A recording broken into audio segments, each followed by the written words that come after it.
video number 15 for viola players. And in this video, we are going to learn how to recognize our notes on the A string using the music staff. So we're going to learn where those notes live, how to draw them, how to recognize them, how to know when to put our fingers down on the A string, and which fingers to put down on the A string. So I do want to review a little bit first. First of all, what we have here is the music staff, of course, and then this right here is, of course, our alto clef that the violas use. And next to that, we see two sharp signs. Those sharp signs make up the key signature. The key signature, we only know one right now. There will be some key signatures that only have one sharp. There'll be some key signatures that don't have any sharps. There'll be some key signatures that have 3 sharps, in 4, 5, 6, and up to 7 sharps. All we are worried about right now is this key signature that has 2 sharps. And I'm hoping you also remember the name of the key signature, which is D major. We are in the key of D major when we see 2 sharps, okay? Those of you that know piano, you know that there is actually another key that has another key signature that has 2 sharps. We're not going to talk about that now, but yes, you are correct if you know the answer to that. Those of you that I just confused, ignore me. Remember, all I want you to know right now about key signatures, I need you to know where it is, right here. The key signature that we do know, the one key signature we do know, is called D major.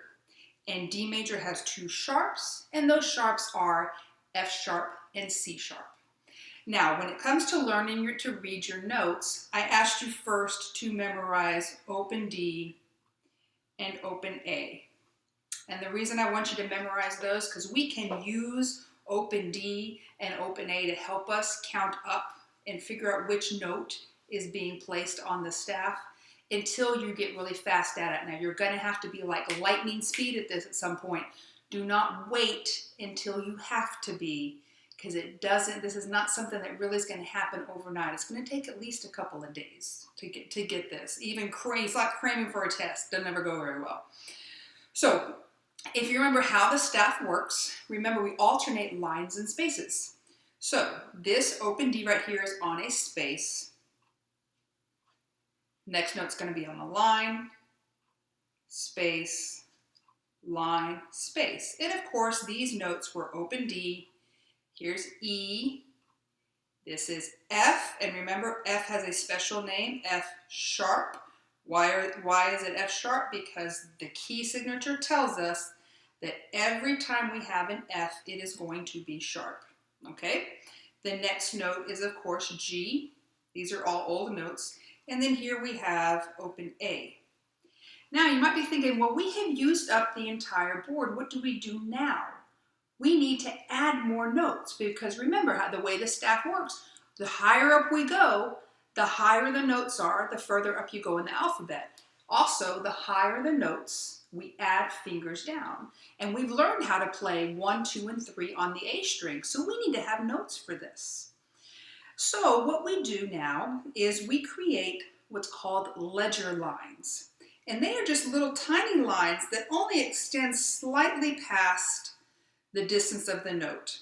So we ran out of lines and spaces, so we created this ledger line, and this open A is on a space. Now there's not a line on the other side of it. Okay, this is what open A looks like. It's on a space. So the next note up needs to be on a line. And of course, we know after open A, after A in the alphabet comes B. After open A on your instrument, 1 finger down is B. So this is what B looks like. How would we describe this note?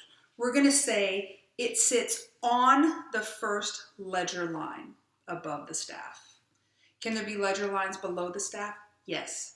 Not for a long time. There are a lot of notes down here. We're not going to learn for a while. For now, we're only going to worry about the notes on the D and the A string.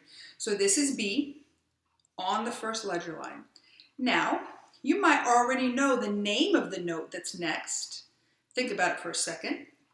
A, then B. What note's going to be next? If you said C, you were close to being right. It's actually C sharp, right? All C's are sharp. The key signature says all F's are sharp and all C's are sharp. Special name. Don't get too more into it than that.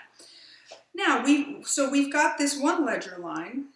This is on a line, so C sharp needs to be on a space. So I'm going to draw another line for the note C sharp, and they're not going to be connected. And I'm going to put it above that line. Now that is on a space. See how the line is not going through it? This is where C sharp lives, right here. So now we have one more note. After C sharp becomes high, high D. After C sharp comes high D. Now we have, if we just drew, so this is on a line, this is on a space, so high D needs to be on a line, right? It needs to have a line going through it. If we just draw a line, it's going to look like B. So here's what we need to do. We need to draw this ledger line right here. We need to draw another ledger line, and the note high D is going to sit on the second ledger line above the staff. That's where high D is. It looks similar to B. What's the difference? High D has 2 lines, B has 1 line. All right? C sharp has 1 line below it. These are your new notes, B, C sharp, high D. Okay, what I want to do now, and this is going to be strange for me to say I'm quizzing you because this is through the computer screen and I will not be able to hear your answers, of course. So what I'm going to do is I'm going to draw a note and then I'm going to pause, give you a couple of seconds to think about it. You might want to have your finger on the on the mouse to pause in case you need more time to think about it, because then I'm going to give the answer. I'm going to draw a note and I'm going to pause and I want you to think about the name of this note. And if you can answer before I give you the answer, wonderful. If you can't, then I want you, after I do the next one, I want you to pause the video, take some time, figure it out, get the answer in your head, then hit play again, okay? So what is the name of this note right here? The name of that note right there. Think about it. That is E. E is played with 1 finger on the D string. Now, how did I figure that out? Well, how did I figure it out? I've got it all memorized. But how would you figure this out? You have memorized your open D. And all you need to do is go from open D and count up 1. Remember, don't forget space to line. That's a way you could figure it out. Okay, let's do another one. I'm going to leave that there for any of you that need to use that. All right, I'm going to draw another note. Think about that. Okay, this is G. This is the note G. How do I know? Until I have it memorized, I'm going to count up. Here is D on a space, A, B, C, D, E on a line, F sharp on a space, G is on the line. Hopefully you understood how I got that. Space, line, A, B, C, D, E, F sharp, G. That's where we are. Okay? Now, I'm going to also draw the open A, because I'm going to be honest with you, if you try to count everything up from open D, it's going to take forever. Now, eventually, I would say within 2 days from now, I don't want you counting up at all. I want you having it memorized. How will you accomplish that? Flashcards and internet tutorials. Okay, so I'm going to draw one of our new notes. Okay, the line is underneath it. The line is underneath it. Here is A. A is on a space. So the next note up would be B, and it would be on a line. That line. This is not that note. It's 1 above that. We go up 1 more to get to C sharp. Don't forget the sharp. Okay, this is C sharp. I'm going to go back and draw an old note now.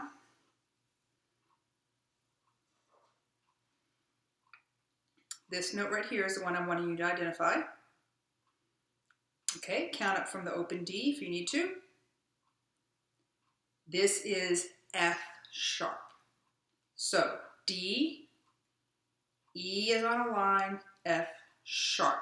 Some students will see this. I'm going to erase this just to get rid of some confusion. Some students will see this and they will think E. Because like, oh, it's right up from D. There's D, there's E. What did they skip? They skipped the line. There is a note that lives there. Space, line, space. Don't forget, you've got to alternate lines and spaces. Okay? Now I'm going to draw another one. I'm going to put both our open D and open A so we can count up from there. This is a new one. Hopefully you already know this is B. B, one finger on the A string. It's just one line up from open A. Open A is on a space, B is going to be on a line. There is one more to do. You might already know the answer even before I draw it, because I haven't asked this one yet. What is the name of this note right here? I think this one's easy to remember because it's a little extra special. It's the only one that gets 2 lines. I think it's easy to memorize. This is high D. You won't see any notes higher than this for a long time. You won't see any notes lower than that for a long time. High D. Remember, we call it high D so we can distinguish it from open D. Because if you just say D, yes, they are both Ds. That's absolutely accurate. But I want you to be more specific. Which D is it? I don't want you to start looking at that note and go, oh, I'm going to play open D. It's a different note. Those of you that know, it's an octave. It's a different octave. When we learn our D major scale, we will learn about what an octave is. Many of you already know. So keep working on that. You can go back in this video when I start doing the quizzing part. I did not quiz on open D or open A. But you can go back in this video where I start doing the quizzing part, and you can redo this and see if you're any quicker this time. Okay, continue to work with flashcards. Continue to work with the internet tutorials and things of that nature to help you. Because remember, there's no such thing as the right note at the wrong time. And if you're late, you're wrong. You've got to play in time, which means you have to recognize it super fast. Okay? Work on those note readings. I'll see you in the next video.